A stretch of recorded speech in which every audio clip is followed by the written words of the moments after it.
Problems. It's human nature to hate problems. But why is that? After all, problems inspire us to mend things, bend things, make things better. That's why so many people work with IBM on everything.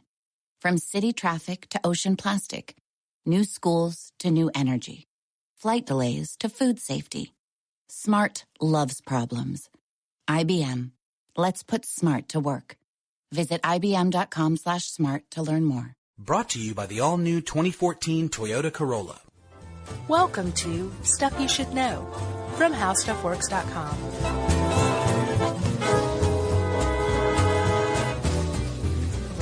Hey, and welcome to the podcast. I'm Josh Clark. There's Charles W. Chuck Bryant, and Jerry's over there, so it's Stuff You Should Know. Okay. I'm not going to sing that song.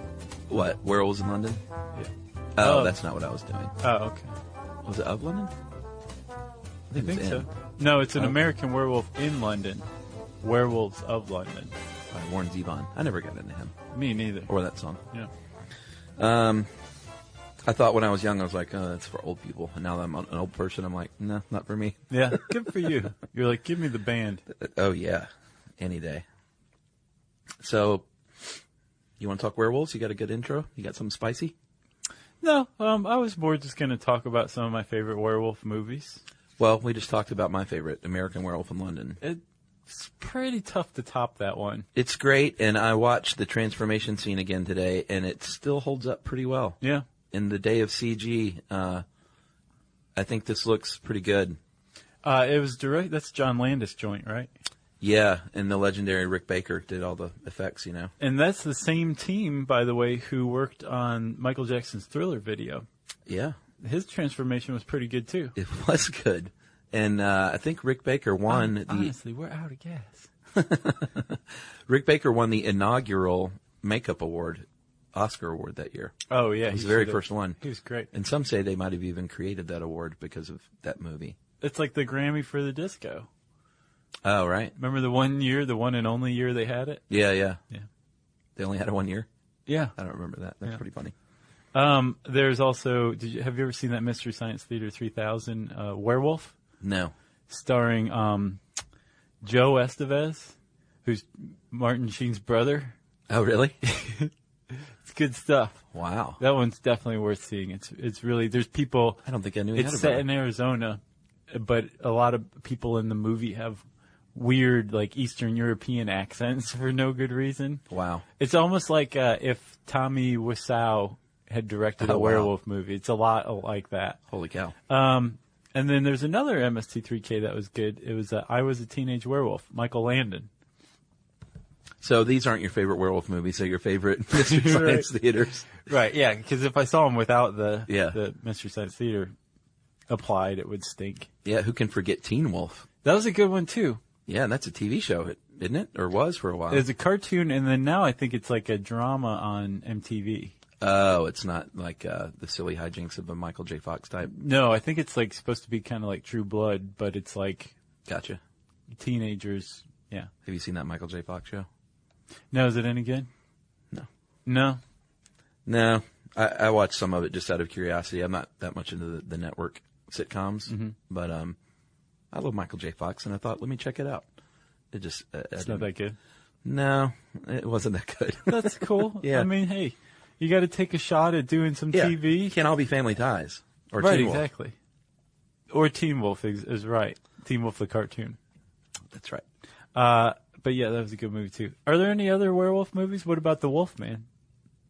Sure. Or like The Howling, wasn't that a werewolf movie? Oh yeah, The Howling. Or Wolfen. Silver Bullet.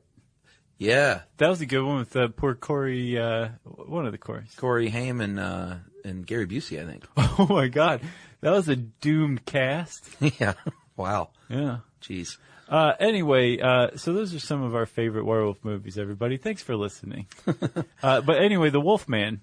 Not the Jack Nicholson version, the classic old version. Right. Yeah. He did Wolf. Yeah, that was called Wolf. Yeah, that wasn't very good. Wasn't Benicio del Toro in one called The Wolfman? I think so, but I have not seen that one. So I wonder if it's based on this. This 1947 movie. 41, yeah, I think it's a take on the classic Wolfman. Oh, okay. Is it Lon Chaney? Yes, I think it is Lon Chaney. That's right. He was the Wolfman, Lon Chaney Jr. Okay, so in this movie, you said it was 1941, I think, right? Yeah. Lon Chaney, basically they set the rules for werewolves. It was to werewolves what Bram Stoker's Dracula was to vampires, or Night of the Living Dead was to zombies. Like, it set the rules. Yeah, for sure.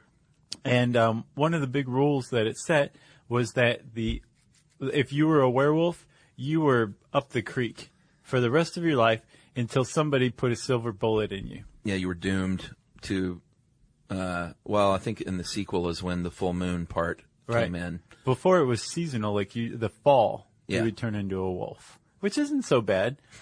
Because, I mean, like, you turn into a werewolf 12 times a year the other way. Yeah, This is just like once a year. It's like, who can't handle that? that's true. The only cure is death.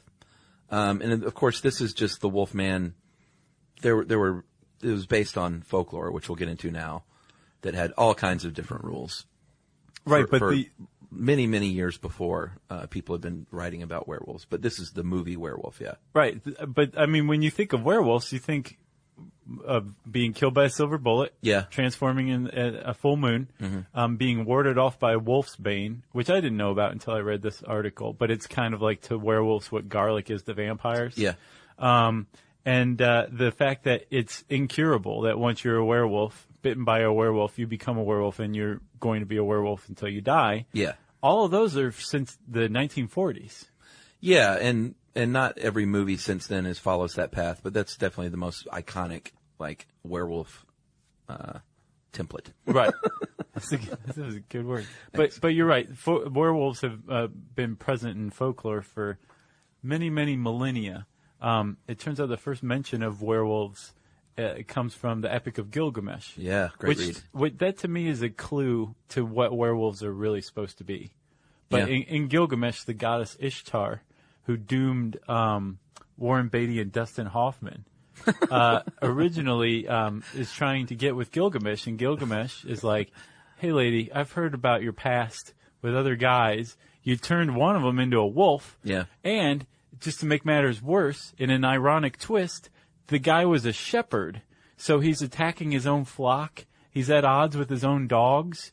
That was a mean thing to do. This is cruel. Well, you and I have no future." That's right. And she said, fine.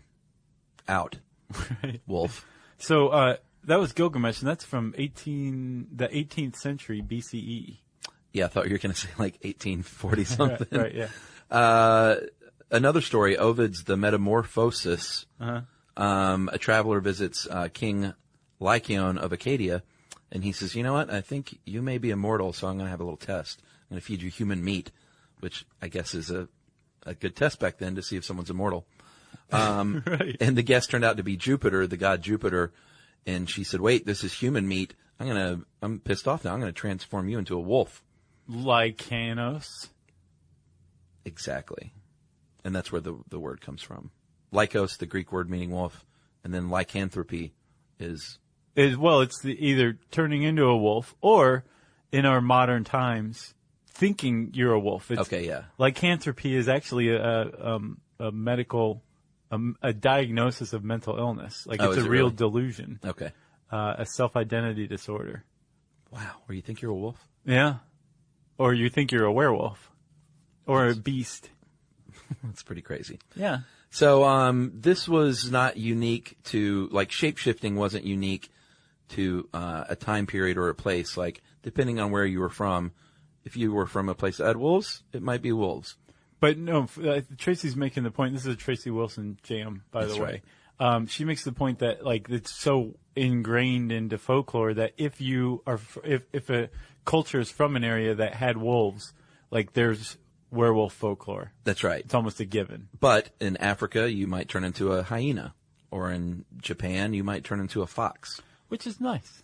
Like shape-shifting. Turn into a fox? Yeah. Yeah. Shape-shifting inspires fear for three main reasons. I thought it was kind of funny. This is one of the funniest bullet lists on the whole site.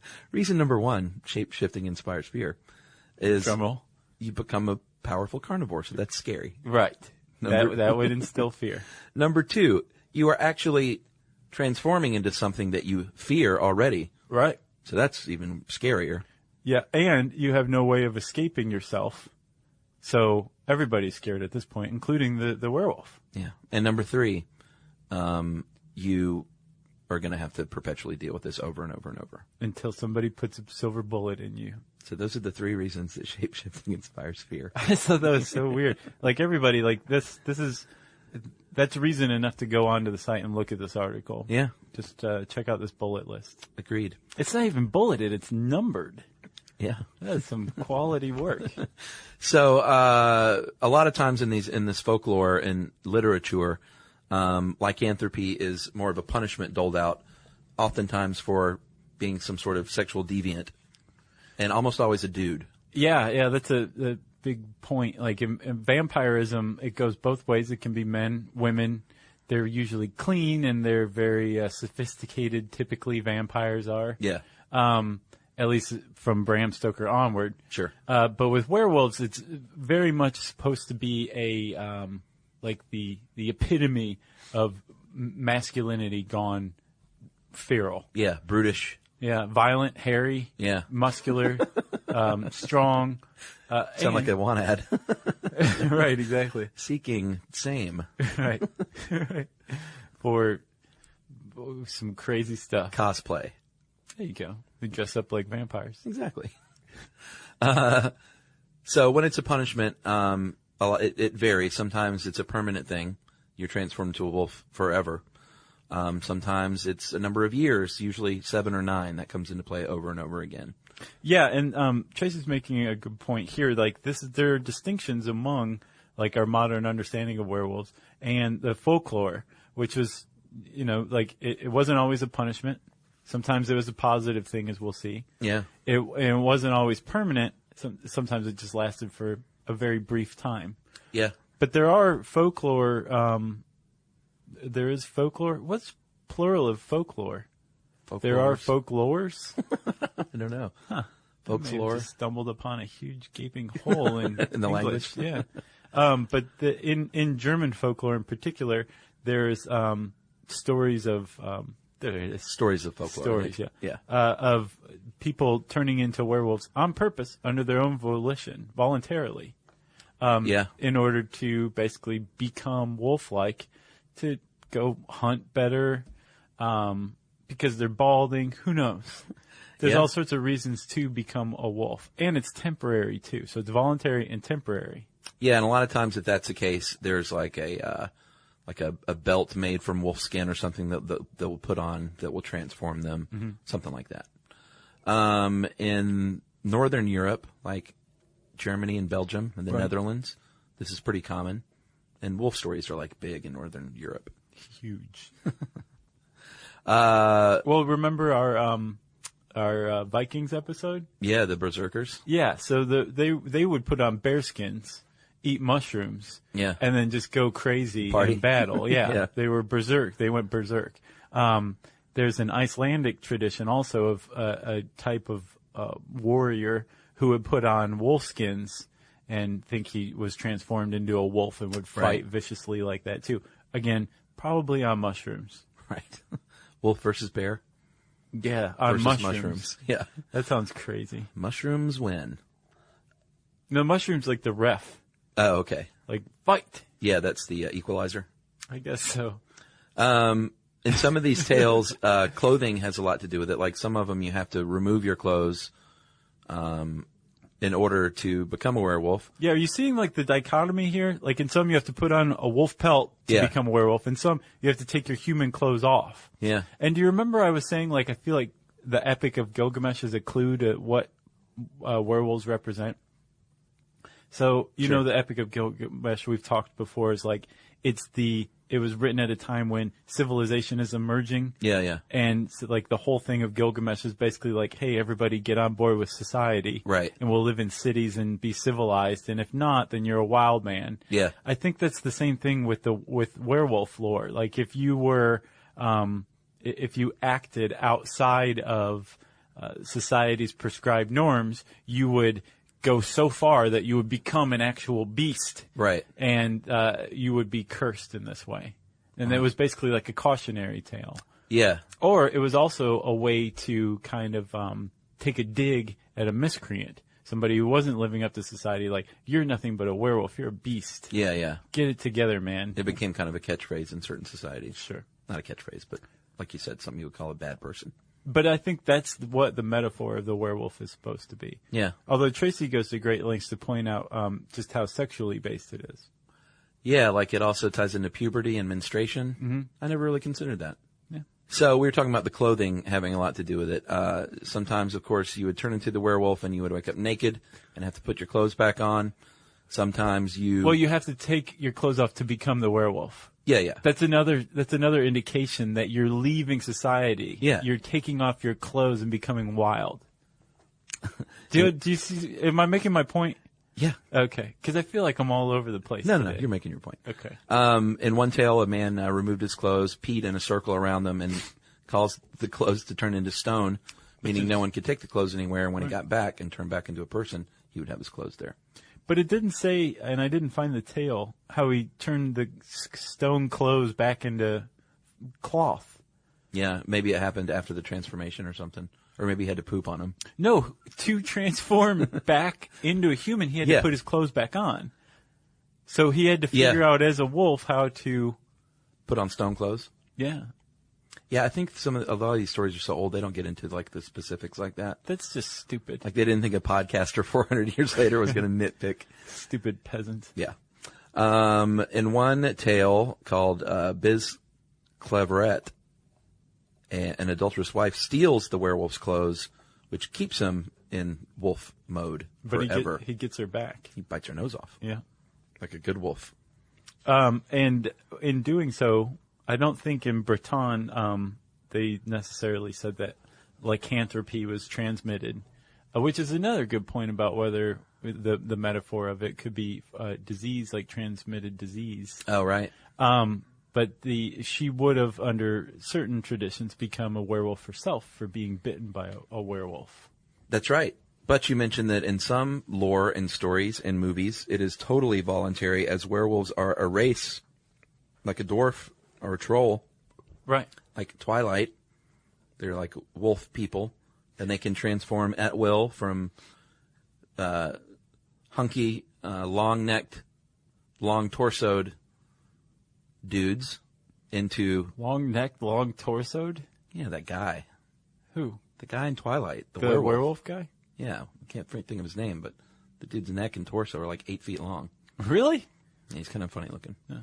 But they can transform willy-nilly into wolf, bad CG-looking wolf, right back out in like an instant. There's no like transformation. Just like, I'm a wolf. Oh, gotcha. Yeah, you've never seen any of that stuff, have you? No, you shouldn't. Well, the transformation is very important. And well, not in Twilight. Well, True Blood. It's the same thing in True Blood. They just like, boom, they're werewolves. Right, okay. Well, that actually follows the tradition. It's fairly recent, like basically Rick Baker era, where the transformation became really important and like just kind of like a, hey, everybody, check this out. Yeah, I think let's get into that after a message break. Oh, okay.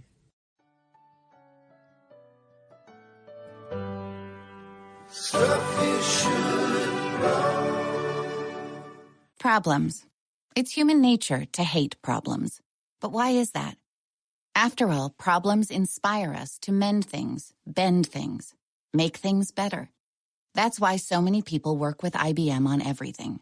From city traffic to ocean plastic, new schools to new energy, flight delays to food safety. Smart loves problems. IBM.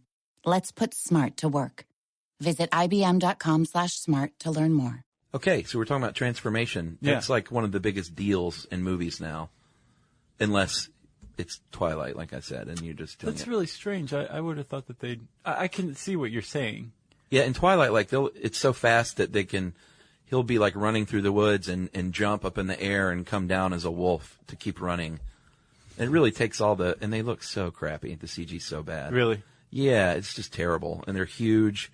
It's really very poor werewolfing. So I can see skipping past that if you are describing a race of people. Yeah. More than one person. I get it. And like they need to come in and out a lot. With a movie like An American Werewolf in London, Yeah. it just follows the story of one hapless lycanthrope. Yeah, where the transformation is the biggest part of the story. Very important, and they show every bit of it. But if you go back and read the literature, the werewolf literature, you're not going to find too many descriptions of the transformation. No. It's mostly like a recent film thing. Yeah, and in most of those movies, like if you are fighting a werewolf and you cut off his arm, it'll instantly be like a human arm. Yeah, which is pretty cool. It's very cool. Yeah, and same thing goes for when you kill a werewolf. In some traditions, if you kill the werewolf while it's a wolf, Yeah, he's going to stay a wolf forever. I don't like that. No, he's got to turn back into the human. Mm-hmm. And I think it was it was part of the lore in American Werewolf in London. Like, doesn't he get hurt? And like, that's how somebody knows he's the werewolf, because he sustained an injury as a wolf, and now he's wearing that injury as a person again. Wait, how did he become a wolf? Is that what you're talking about? No, how they knew he was a werewolf. Like, doesn't like the girl he's involved with know that he's a werewolf because he comes back injured? Like, doesn't he get his eye stabbed out or something? No, I think he and Griffin Dunn go off into the moors after being in a pub and get attacked by a werewolf. Right. Griffin Dunn dies. Uh-huh. He goes to the hospital. Right. And I think the nurse becomes his girlfriend. Okay, so later on, somebody stabs the werewolf in the eye, and when he becomes a man again, his eye is missing. I don't remember that stabbed part. out. I think either that or I'm just completely making this up, but I feel like I can see it. Well, if it's not that movie, it's another similar one. Right, but I the could point see is, that. if you sustain an injury as a werewolf, in most traditions, especially modern werewolf lore, Yeah. you will have that same injury as a person when Gotcha. you transform back. Yeah. I see what you mean. I couldn't remember, too, until I rewatched it today, how it's like, how did he get out of his clothes? Because I don't remember busting out of the clothes. He looks up at the window and sees the full moon and just gets up and starts screaming and rips his shirt off and takes his pants off. Does he? Yeah, and I he's don't just remember that naked, either. and that's where he starts the transformation, once Yeah. he's like naked in his apartment. That was a really good movie. Yeah, I enjoyed it. Funny, and apparently the studio executives had a big problem with it, because they were like, it was genre bending. They were like, wait, this is funny, but it's horror. Like, we don't get it. Oh, get it. It's not funny enough, and it's not scary enough, and it ended up being a big hit. I didn't see the other one, though, the American Werewolf in Paris. I didn't either. Isn't it like It had nothing Ethan to do Hawke with- and Julie Delpy? That's Before Sunrise. Oh, yeah. But Julie Delpy was in it, I think. Okay, that's why I'm thinking that. Yeah, but no Ethan Hawke. So, Chuck, there's been, remember the witchcraft trials that were so famous over here in Salem, Mass. and the other colonies? Yeah. So there were actually, there were witchcraft trials and witch hunts in Europe before then and at the same time, but there was also werewolf hunts. Yeah, I never knew this. Makes total sense, though. So apparently between 1520 and 1630, there were 30,000 recorded cases of werewolves. Reported werewolves, people executed for being werewolves. And Yeah. some of these things were not just neighbor, turning in neighbor so neighbor A can get neighbor B's land or wife or children or whatever. Right. There were some cases of people who were executed because they were self-confessed werewolves. Specifically, there's this guy named Gilles Garnier. Yeah, what's his story? He was a kind of a hermit. He and his wife lived out in the woods. Like, you had to kind of walk through a lot of woods to get to their place. Yeah. In a village in France. I can't remember where exactly, but Gilles fancied himself a werewolf. He thought he really was a werewolf, and he was attacking children, like tearing them to pieces with his hands and teeth, and then eating them. And like, he would eat them on the spot and would apparently get pretty far. Just as a human, he wouldn't like dress up? No, but he thought he was transforming.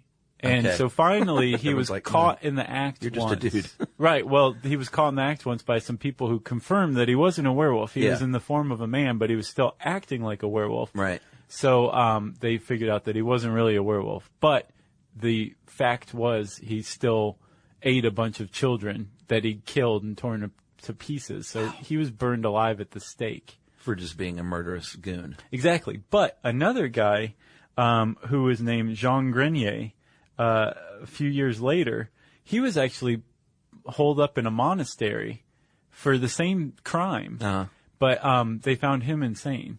Yeah, these were just cannibals. Right, but they thought they were werewolves. Sure. And there's a bit of a attendant lore to the whole thing. A lot of these cases are thought to be the result of hallucinogens. Yeah. Specifically datura, which has been shown to make people think that they are animals, even today. Ergot, same thing. Yeah, that's one. And they think that that's a fungus that can make you hallucinate. And they think that had something to do with the Salem witch trials, too. Basically, people were just messed up on drugs. Yeah. What else? Hypertrichosis is another strange disorder that people might have thought made you. He's pointing out that guy. Yeah. Yeah, it's pretty sad. It's everyone has seen that. They call it like the wolf man syndrome, where hair grows all over your face. That and body. dude does not look sad. He looks suave. He does look pretty suave, doesn't he? Yeah, his family actually he's one of 19 people on the planet to be affected by a condition called congenital generalized hypertrichosis. And they're all in the same family, right? Right. In Mexico. Yeah. And just his family has this condition. He does look suave, though. Mm-hmm. He wears it well. Right. Rabies is another reason. If you're bitten by something, you might go a little nutty in the advanced stages, hallucinating things, plus being agitated. Yeah, and if you think about it, if you're just a bystander peasant in 16th century France, and you see somebody get bit by a wolf, and then later on that person starts acting kind of wolf-like because they're rabid and you don't know what rabies is. Boom. There's your werewolf outbreak. Yeah. Wolf hybrids, wolves and dogs commingling and having the sex and making. You can get those, as pets.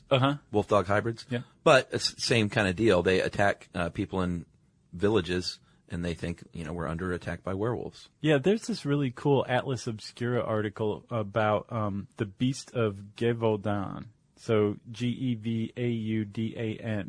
And it's about like these wolf attacks, but they're like supernatural wolves. And they won't go away. And all these villagers kept being killed by wolves. And it was the last one was actually killed by a girl, a little shepherdess. Wow. Who stabbed this charging beast in the chest and finally ended this like century of wolf attacks. But it's worth reading for sure. So let's take another little second for a message break. Stuff you shouldn't know. Let me tell you about Pete, who loved hockey and always wanted to play in the NHL.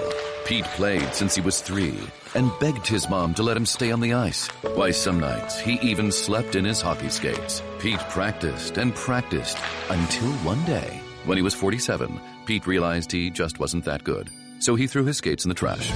But then he heard how Geico, proud partner of the NHL, could save him money on car insurance. So he switched and saved a bunch. So it all worked out. All right, so moving on. As recently as the 1930s, in Africa and what's now Ghana, there was belief widespread that people could turn into hyenas. Mm-hmm. So this isn't like hundreds of years ago. And as recently as the 80s, this practice in the Iberian Peninsula, I don't really get this. There was a ritual or a practice to keep people from turning into werewolves, where children would act as godparents for their younger siblings. The 7th and 9th child, again 7 and 9, coming into play. So the werewolves would basically recruit excess children. So like if a family had too many children, gotcha, then the werewolves would come after those kids. So the older siblings would be like, okay, well, you're my kid. I'm your godparent now. So they would do that up until the 1980s. Yeah. So on paper, it shaves off the number of kids that a family technically has, at least as far as werewolves are concerned. But yeah, they were doing this until the 80s. That's weird. Yeah. I don't think we mentioned not all werewolves are bad in literature and books and films. A lot of them have compassion from the audience because, they're kind of saddled with this thing now that they have to deal with. It's a struggle between your higher and lower self, your primitive and your citified self. But we have to mention in the Harry Potter series, Remus Lupin is benevolent. And, of course, Buffy the Vampire Slayer, Oz. He learned to control his werewolfing so he could be a good guy and win Willow back. Yeah. Did you watch that, Buffy? No, not really. It was pretty good. Yeah. I'm not going to say it was the greatest thing ever, like some people do, but Some people are crazy for that. oh yeah, it was huge. Yeah. But yeah, to each his own. Agreed. Let's see, you got anything else? I got nothing else. Werewolves. Yeah. That was a good one. Next full moon. Watch out. Yeah. Seriously. I haven't even thought that, and I can't remember the last time I looked at a full moon and thought werewolves. Yeah. It's been a long time. Well, they haven't had any really good movie. Like the Benicio del Toro movie wasn't very good. I didn't Jack even see Nicholson it. movie wasn't good. Yeah. It's been a while since they've made a really good werewolf movie. Early 1980s, I would say. Yeah, 1981. Well, if you want to learn more about werewolves, again, seeing this really interesting bullet list, you can type werewolf into the search bar at howstuffworks.com, and it will bring up this article. And since I said search bar, it means it's time for listener mail. I am going to call this guide dog feedback from Kate. Okay. Hey dudes, I've listened to you for ages, but never really had anything worth writing about until the guide dogs episode. Way back in the day, around 2000, my fifth grade teacher, Mrs. McKernan, managed to convince our public school system to train a guide dog in our classroom. Her name was Carrick, that is K-E-R-I-C, and she was this adorable little black lab. Mrs. McKernan would bring her to class every day and took her home every night, and in the meantime, Carrick was not only trained on basic commands by the teacher, but by all of the students as well. Yeah, pretty neat. That's a lot of input for that dog. I know. Well, Carrick didn't make it. Carrick went with our classroom everywhere, including a few field trips, and she got her own school photo for the yearbook that year. That's pretty cute. I would have put her on the cover. Needless to say, we all bawled when she was sent off to finish her training. Sadly, she was one of the dogs that did not pass final training. Maybe it had something to do with the 30 kids giving her instructions. No, this is how you sit down. No, you sit down like this. No, I should mention, I didn't read this part, but she did say that they got pamphlets on, like, everyone being consistent. Right. Okay. I was just kidding. Yeah, I know. You know how I put in with, listener mail. Sure. It's how I share. But in Carrick's defense, she was disqualified under a really hard test for any dog. She had to sit next to a wheelchair while a bucket full of tennis balls were dropped off a balcony. And solve a Rubik's Cube at the same time. That's right. And she could not grab any of them. So that's ridiculous. After that, Mrs. McKernan took her back, though, and officially adopted her and still brought her into new classes occasionally. Recently, Miss McKernan, I have a really hard time saying that word, moved schools and has had Carrick qualified under Habit, Human Animal Bond in Tennessee, as a therapy dog for her new school's students. So she said it was a great experience, and it's worth telling your listeners it never hurts to ask your workplace and see if they can do something like we did. And I guess if you're going to train a guide dog, you want to really get them ready for that test with all the tennis balls. Yes. Man, that's a rough one. That is from Kate. I bet the dog, even ones that do it, are just like... Is there bleeding out of their ears? Yeah. From concentrating so hard? Kate, thank you very much for writing in. We appreciate it. Back in the day of 2000. Jeez. If you want to share a story that makes Chuck and I feel super old, you can tweet to us at SYSK Podcast. You can send us something on Facebook.com/StuffYouShouldKnow. You can send us an email to StuffPodcast@Discovery.com. And as always, check us out at our home on the web, StuffYouShouldKnow.com.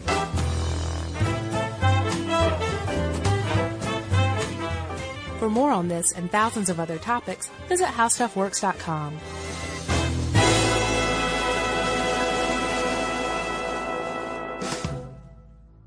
Brought to you by the all-new 2014 Toyota Corolla. An elite group has godlike control over our world and the majority of the decisions we make. I'm Tatiana Carrier, and on my podcast, Behind the Influence, I'm having revealing, personal, and even weird conversations with those who have unparalleled influence in our lives. Your superheroes, some villains, and those behind the scenes making it all possible. Influencers of this new digital universe unmasked. Join me for Behind the Influence on Apple Podcasts or on the iHeartRadio app or wherever you get your podcasts.